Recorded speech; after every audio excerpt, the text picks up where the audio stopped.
I thought I would try that knot idea. I really like it because it's kind of a disorderly type of fringe that you get. And it's just, it just seems like it could be a metaphor for so many things. I'm working with a double piece of, just a scrap doubled over here with a couple of lines of baste. And you can, I suppose, use any amount of threads. I've got 2 here. And I'm just knotting the end. And funny, I keep trying to do it from the back because that's the way, I've drawn the shape of the heart in just regular pencil. I've discovered that pencil washes out. And it's just a nice soft line to work with. And you just come up on the line. Whoop, I did it again. Isn't it funny how habits happen? Anyway, you want to put the knot on the upper side rather than hiding it. Put it down on the line and just take a few running stitches across the shape. I'm sure this will work without in any shape.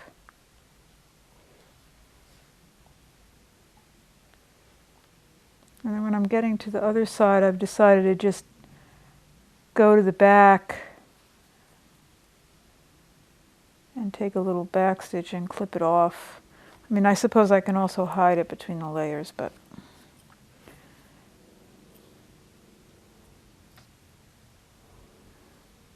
I don't want to go back and forth because when I turn around here, then I'm not going to get the same kind of knot on this side.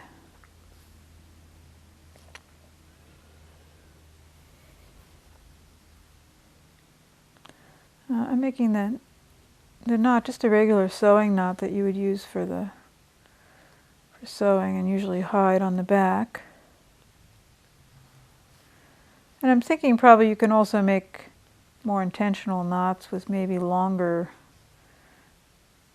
fringes. Now the other option is if you want to practice, going between 2 layers of fabric is great.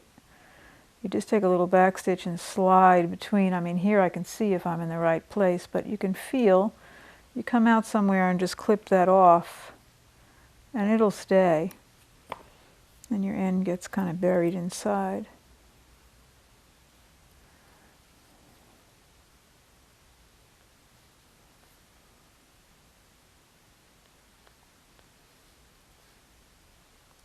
I'm feeling like this can be done in combination with a lot of other techniques.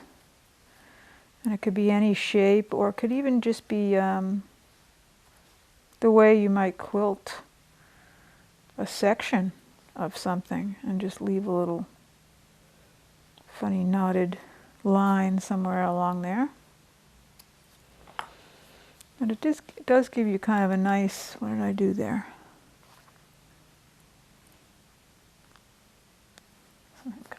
Kind of a ragged, sort of frayed, fringy, interesting edge to a heart.